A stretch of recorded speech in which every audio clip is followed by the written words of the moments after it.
This piece alone absorbed so much impact, essentially saving the front end of the car, so it remained fixable. Good morning, friends. Today, we've got a car that many of you on Instagram said was beyond repair. Well, guess what?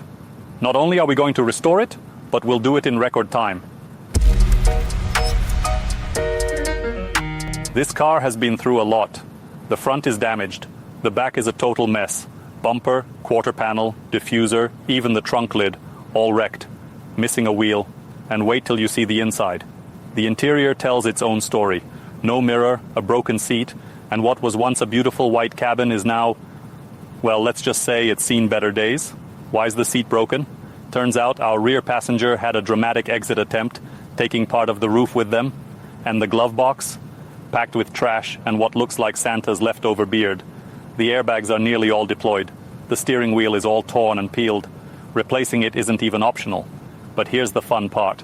We've given ourselves 24 hours to turn this wreck into a car you'd be able to drive home. Time is tight, so we're diving right in.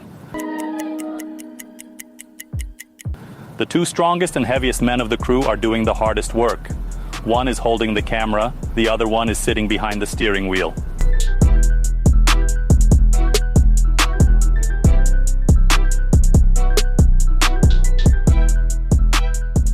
The car is on the frame machine, where we'll pull the damaged sections back into alignment. There's a lot of work to do under the bumper too. Surely, some hidden surprises for us to fix. The frame machine is crucial for repairs like this, especially when the damage runs this deep.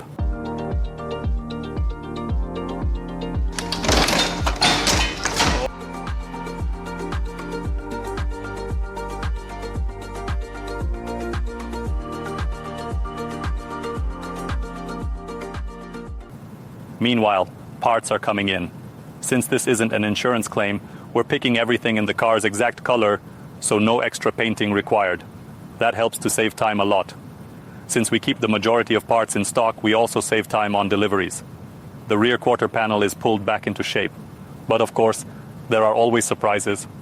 Under the rear bumper, we found a new tear we didn't see before.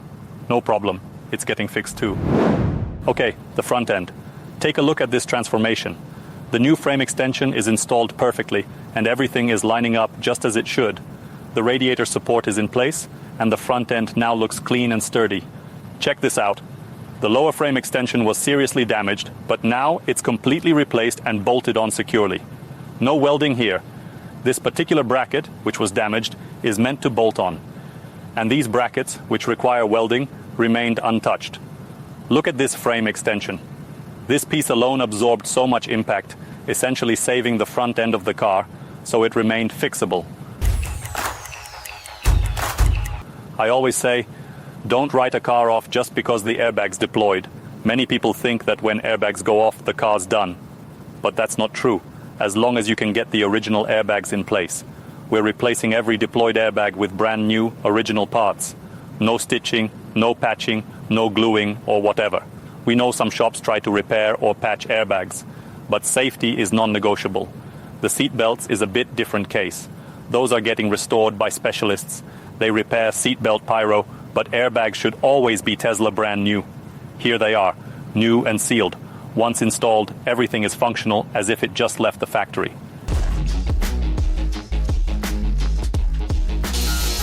At this stage, we're wrapping up the rear end of the car, and here's where things get really interesting. We're installing a pyrotechnic fuse, or pyro fuse. This little component is incredibly important, because without it, your car simply won't go anywhere. The pyro fuse is located in the battery system, and it's designed to blow during an airbag deployment to protect the high voltage battery. To get the car moving, charging, and recognizing its battery again, a new pyro fuse is absolutely essential. Here's where you've got to be careful. If you install a low quality or non-original pyro fuse, even if it looks exactly the same, has the Tesla logo, and matches the part number, it can cause major problems. A bad fuse might fail prematurely, and when it does, it could also take out the current sensor. The current sensor is critical for monitoring the battery.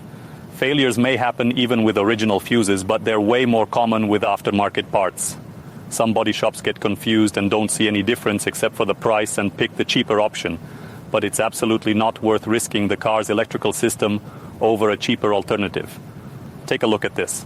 Perfect spot to shoot a video, right? This convenient opening was kindly provided by the passenger who launched themselves out of the back seat. Right now, we're swapping out the steering wheel. Yura's busy transferring all the internals from the old one to the new one. Quick tip for those of you replacing a steering wheel.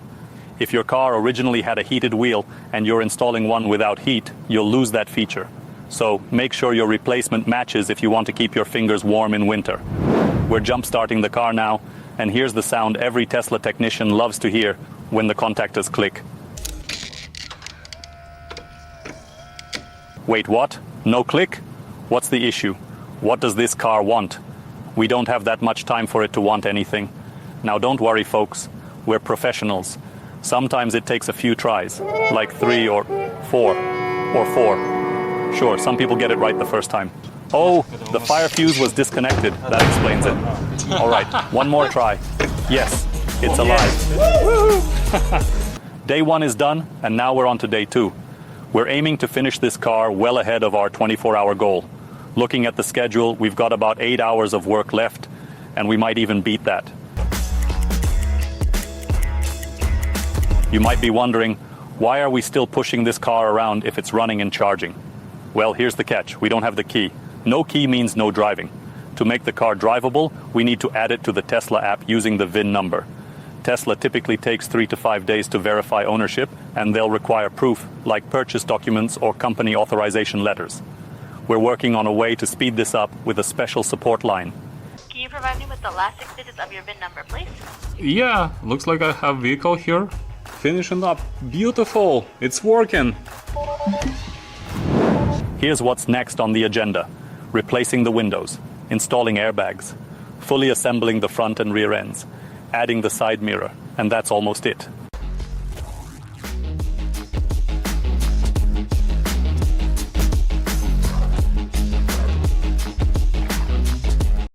The driver's seat was broken, so we're swapping it out with a new one and reusing the original white upholstery. Once everything's reassembled, the seats will head to detailing. Tesla's white interiors clean up beautifully, but it is crucial not to forget to transfer all the original modules when swapping seats. Otherwise, the car will throw airbag errors, and there's no fixing it until you replace the seat with the original one. And check this out. The new panoramic roof is in, smooth and seamless. No more holes.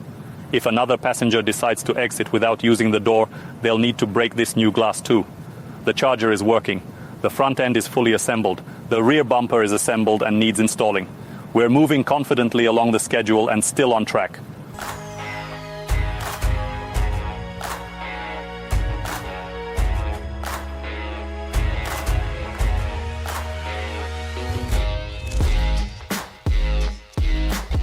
One crucial step we can't overlook is the coolant system.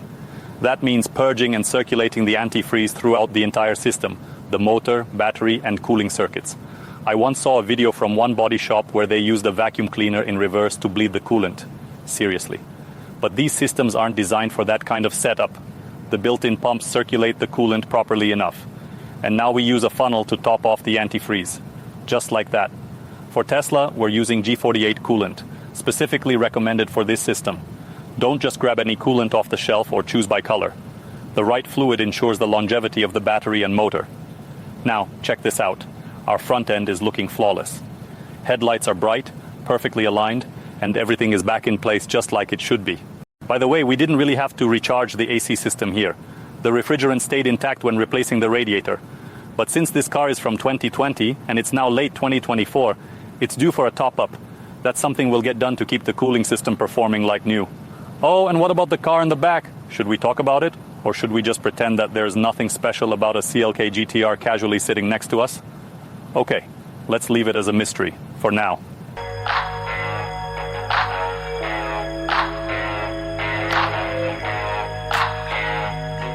And here it is, the grand moment. The last 2 components are in, and wow, look at this beauty.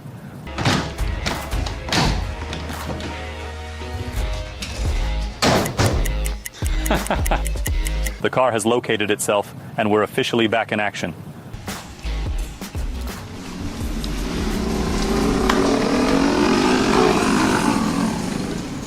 Wait, what's that sound? Something's rubbing. Hang on a second. All right, all sorted. We replaced the control arm, and the car is back on the road. Quick repairs like these are possible because we always have the critical parts in stock. Here's the secret to fast repairs: having everything ready to go. Control arms, suspension components, steering racks, headlight brackets, fog lights, rear arches for Model Y and X. It's all here. No waiting for parts means your car gets fixed faster and you're back on the road sooner. So, how does it drive? Perfect? And the next step is alignment and detailing. And just like that, those 16 hours flew by for you. But trust me, they were packed for us. We faced some unexpected surprises and a little tension along the way, but we were ready for it all. If you want to see more unique projects with electric vehicles coming up, make sure to subscribe. Thanks for watching and see you again soon. Bye.